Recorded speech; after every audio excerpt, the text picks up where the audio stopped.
अस्सलाम वालेकुम। उम्मीद करता हूँ फिट होंगे, बेहतरीन होंगे, अपनी लाइफ अच्छे से एंजॉय करोगे हम तीनों की तरह।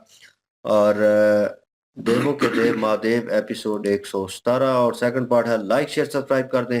स्ट्रेट चलते हैं वीडियो की तरफ। इनका नाम है मेरा नाम Mohammad Ali, Mohammad Sameer Khokhar, Malik Saqlain Iqbal. So guys let's start. निर्णय हो चुका है। मैं ब्रह्मपुत्र प्रजापति दक्ष समस्त देवी देवताओं को और चारों दिशाओं को साक्षी मानकर ये घोषणा करता हूं कि मैं श्वेत कुंड यज्ञ करूंगा। ऋषि भृगु, आप इस यज्ञ का प्रबंध कीजिए और सहस्त्र कुंड का भी आप प्रबंध कीजिए। और इस यज्ञ में शिव और सती के अलावा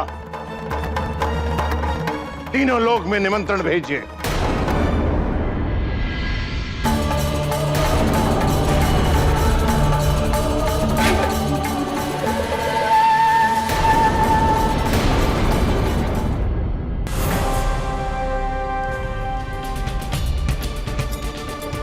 मेरे पास समय लंबी तपस्या का नहीं है। आपको शीघ्र उपस्थित होकर मुझे वरदान देना पड़ेगा, अन्यथा मैं अपना जीवन यही त्याग दूंगा।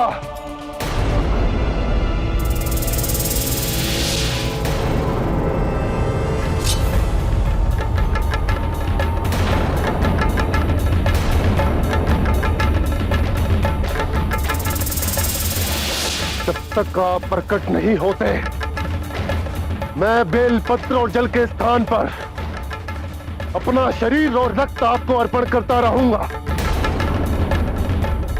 आपको मेरी प्रार्थना सुननी ही होगी महादेव।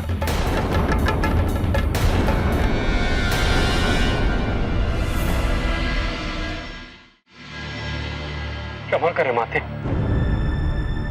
मैं महादेव के इस व्यवहार का पूर्ण विवेचन आपके समक्ष रखना चाहूंगा। अनुमति दीजिए।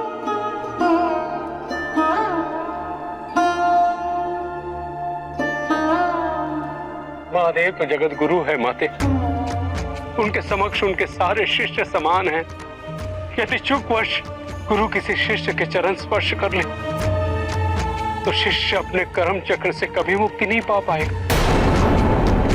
महादेव ने तो प्रजापति को इस महापाप से बचाया है माते। महादेव और आदिशक्ति सृष्टि के सृजन के स्रोत है। वे अपनी कृति अपने संतानों को आशीर्वाद तो दे ही सकते हैं ना माता। माता, आपने आवेश में आकर मेरे महादेव को पीड़ा पहुंचाई है। आपको उन्हें जाकर मनाना होगा माते। आप मेरे महादेव को मनाएंगे ना माते?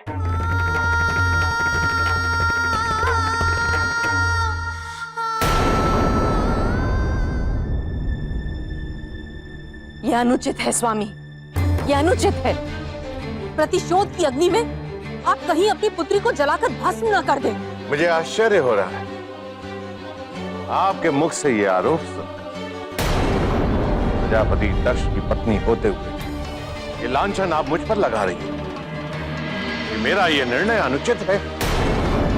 मेरे दृष्टिकोण से मेरे निर्णय को देखने का प्रयास कीजिए मनुपुत्री। मैं शिव को अपना जमाता मान चुका हूं, परंतु शिव ने मुझे अपने ससुर के अधिकारों से वंचित रखा। किंतु स्वामी, शिव तो भगवान हैं। उन्हें भगवान की पदवी प्राप्त है। भगवान होकर वो मनुष्य के आगे प्रणाम कैसे कर सकते हैं? यदि वो मनुष्य से विवाह कर सकता है तो उसके संस्कारों का आदर सत्कार क्यों नहीं कर सकता? ये भी तो हो सकता है स्वामी कि शिव को अपनी त्रुटि का आभास हो जाए और वो भविष्य में ऐसा ना करें। उन्हें यज्ञ में एक बार आमंत्रित करके ये अवसर तो देना ही चाहिए स्वामी।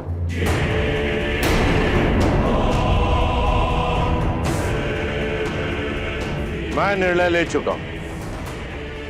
अब आप सोचिए कि आपको किसका समर्थन करना है। परंतु ज्ञात रहे,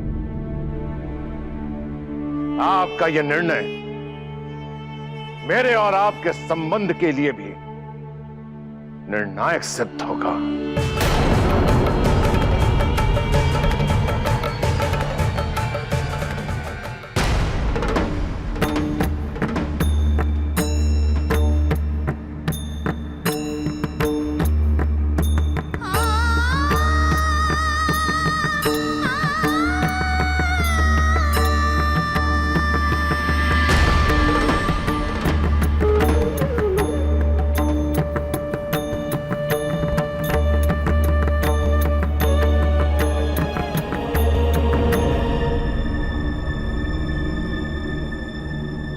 मैंने तो सुना था रूठने का अधिकार केवल पत्नी को होता है।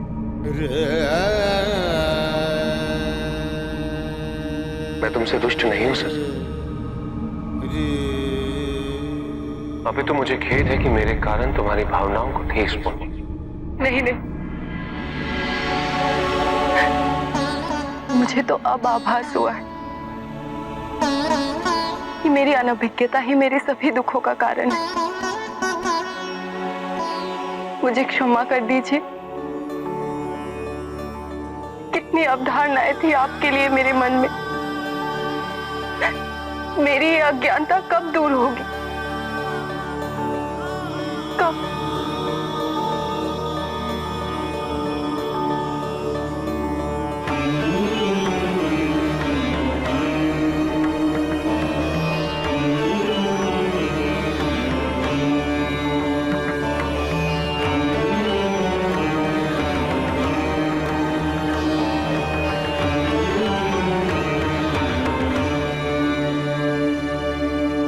एक आग्रह करूं आपसे,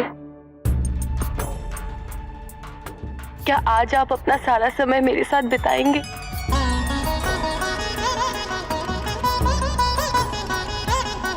इतना कर सकते हैं मेरे लिए?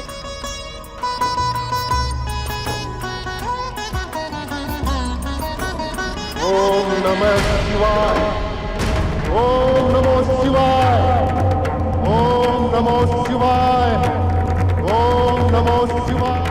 क्षमा करना सर, मुझे अत्यंत आवश्यक कार्य से इसी क्षण जाना होगा। मैं शीघ्र ही लौटूंगा।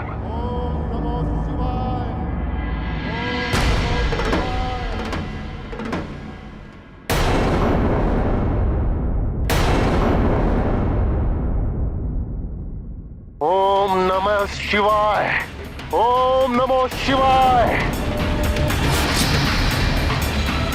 ओम नमः शिवाय, ओम नमः शिवाय।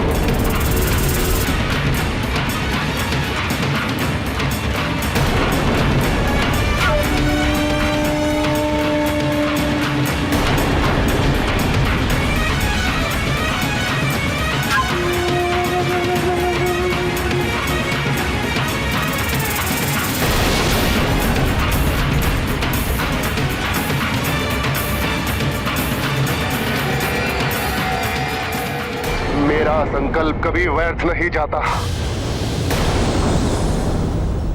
आपको तो आना ही था महादेव।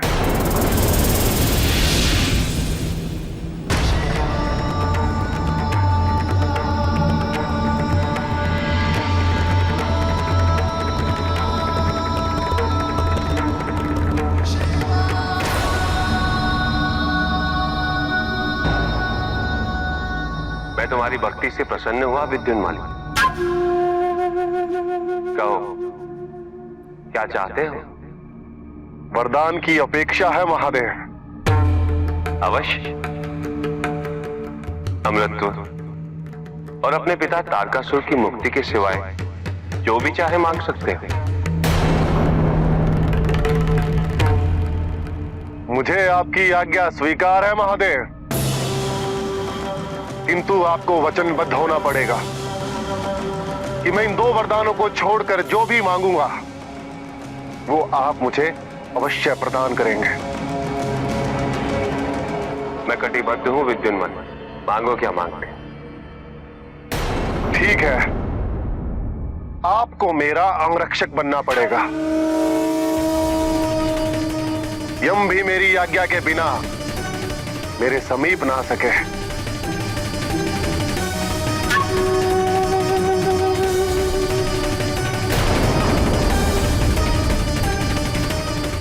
तुमने कुटिलता से मुझसे अमरत्व का वरदान पा ही लिया विद्युन्माल,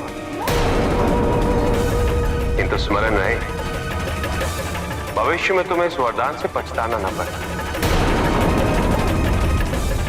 मैं तुम्हें अंतिम अवसर देता हूं, कुछ और मानो। मैंने आपको प्रसन्न इसलिए नहीं किया महादेव कि आप वरदानों के लिए परिक्रमण कर सके,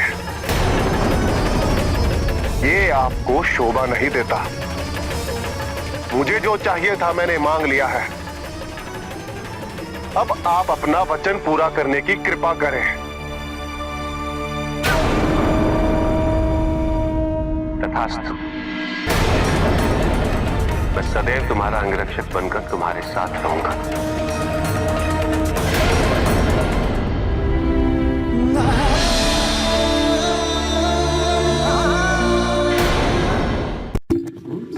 हाँ बिल्कुल। नहीं अंगरक्षक बनना है ना। अंगरक्षण बन गया ना तो क्या मुश्किल में जान माली बचा जो है उसकी आज्ञा के बगैर आप हिल नहीं सकते, कहीं पे आ जा नहीं सकते, ये क्योंकि वो एक किस्म के उनके अंडर आ गई हैं। नहीं नहीं ये नहीं होगा कि उनकी आज्ञा के बगैर अंगरक्षक हिल नहीं बोलना। सकते। उनके मतलब कि आज्ञा के बगैर कोई भी उनको छू ना पाए, उनके पास ना आ पाए, तो मतलब जाहिर है वो शिव जी कहीं पे भी हूँ वो इसकी हिफाजत करेंगे। साथ रहने का वरदान दिया ने, कहा ने कि मैं हर वक्त तुम्हारे साथ रहूंगा। साथ वो जाहिर है भगवान है तो साथ ही रहेंगे, हारे के साथ ही होते हैं। लेकिन वो मतलब कि अंगरक्षक बनेंगे, ये नहीं कि वो कहीं पे रोक सकता है कि कहीं पे नहीं जाना ये वो। नहीं, वो सती जी का सीन दिखाया गया ना बीच में कि इधर सिचुएशन ये है, जैसे उन्होंने ओके किया है, एक्सेप्ट किया है उसको शिव जी ने, हाँ तो वहीं पे सती जी को दिखाया गया, वो भी परेशान है उनको लेकर कि वो कब मेरे पास आएंगी और वो मिलन की घड़ियां जो है बीती जा रही हैं। और ये सिचुएशन इसीलिए दिखाई गई है क्योंकि अब वो उनके समझ लें काबू में आ गए हैं। हाँ। अब क्योंकि उन्होंने उनको वरदान दे दिया, एक्सेप्ट कर लिया है, तो इसीलिए मेरे ख्याल में वो सीन दिखाया गया है। बहरहाल जी ये तो अंगरक्षक अगले तो वैसे पार्ट में इसी को देखेंगे। कहते हैं कि वो बंदा हो जाता है, अंडर आ जाता है, मतलब कि एक बॉडी सैनिक की तरह वो उसने उनका ख्याल रखना होता है। और दूसरी तरफ जो प्रजापति दक्ष है जी, वो यज्ञ करने जा रहे हैं और यज्ञ भी इस दफा कोई बड़ा ही मुख्तलिफ किस्म का करने जा रहे हैं, जिसमें वो चाहते हैं कि मैं सबको बुलाऊंगा लेकिन शिव जी और सती जी को नहीं बुलाऊंगा। और जो ऋषि भृगु हैं उनको ये कहा है कि आप जो है यज्ञ का प्रबंध कीजिए और सिवाय सती जी के और शिव जी के सबको बुलावा भेज दीजिए कि सब आए यज्ञ में, लेकिन उन दोनों को यज्ञ में नहीं शामिल होने देना। यहाँ पे जो माता प्रसूति हैं उन्होंने विरोध किया इस बात को लेकर, उन्होंने कहा ये तो आप गलत कर रहे हैं कि आप ससुर हैं और वो आपके घर के जमादा हैं, तो आप उनके साथ इतनी बड़ी ज्यादती कैसे कर सकती हैं।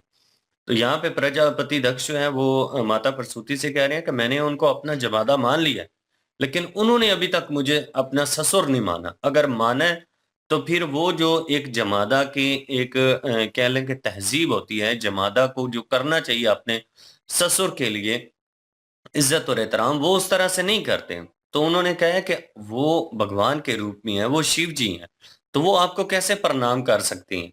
तो उन्होंने कहा है कि मनुष्य से वो शादी कर सकते हैं, तो मैं मनुष्य हूं तो मुझे प्रणाम नहीं कर सकते। लेकिन प्रजापति दक्ष भाई जो है ना, वो अपनी बात को लेकर काफी ज्यादा चिंतित हैं और उनके अंदर एक ही चीज है, वो ये है कि वो प्रतिशोध लेना चाहते हैं शिव जी से।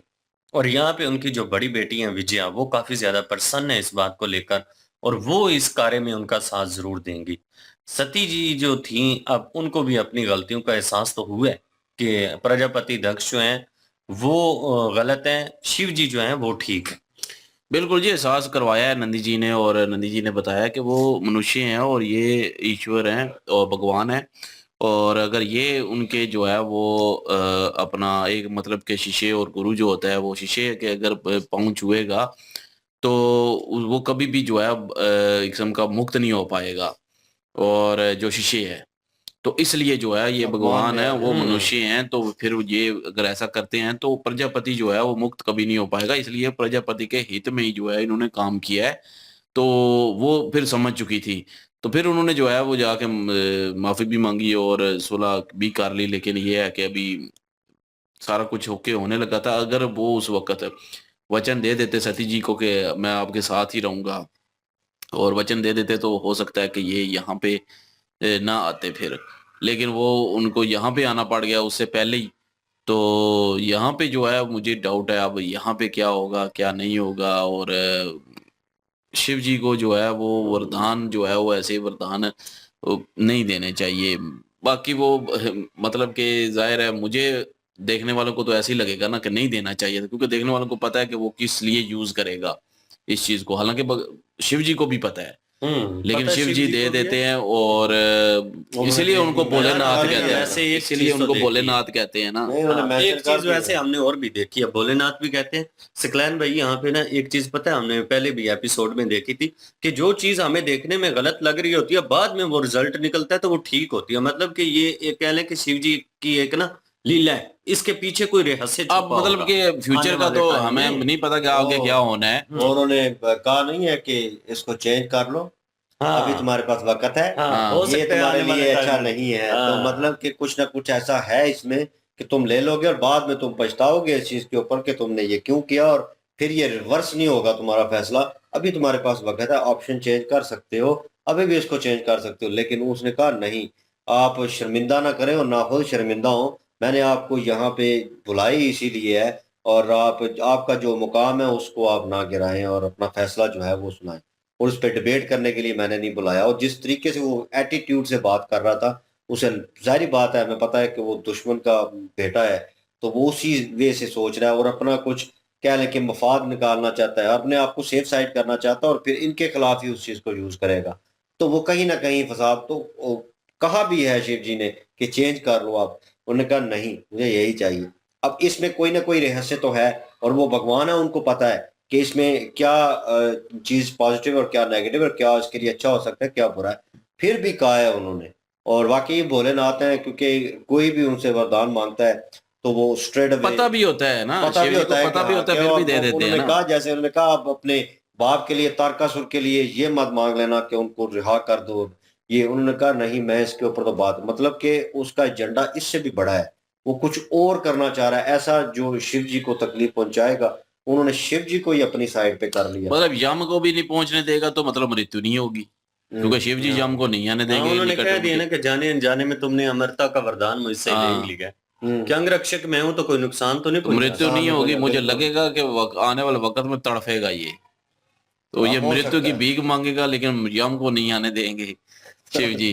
हो सकता है। सिचुएशन वैसी होगी, उन्होंने इसीलिए तो बीच में कहा। लेकिन प्रजापति दक्ष जो है अपने रिश्ते को ही खराब करने के चक्कर में, अब तो उसके पास पहले माता प्रसूति जो है उनके मुखालिफ जाती थी और कहीं ना कहीं लगता था वो उनको कंट्रोल कर लेंगे और बातचीत जो कन्वर्सेशन थी वो ठीक हो जाती। लेकिन अभी पति और पत्नी में वो दराड़ आ गई है, वो उसकी तरफ से, प्रजापति दक्ष की तरफ से, कि इतना कठोर हो गया कि उसने अपने उस जो सबसे प्रिय रिश्ता, उसका सबसे क्लोज, उनकी पत्नी जो है, उनके साथ ही खत्म करने के, सोच लो इसके बारे में, ये ना हो तुम्हारा मेरा रिश्ता धमकी दे खराब दी हो है, जाए। धमकी दे दी एक है। मतलब किस्म की वार्निंग दे दी। तो लेट्स सी, देखते हैं आगे। अब वो यज्ञ करवाते हैं तो उनमें किस तरह क्या सिचुएशन पैदा होती है। तो लाइक शेयर सब्सक्राइब कर दें। इंशाल्लाह मिलते हैं नेक्स्ट वीडियो में। अपना ख्याल रखिएगा, दुआ में याद रखिएगा। तब तक के लिए अल्लाह हाफिज।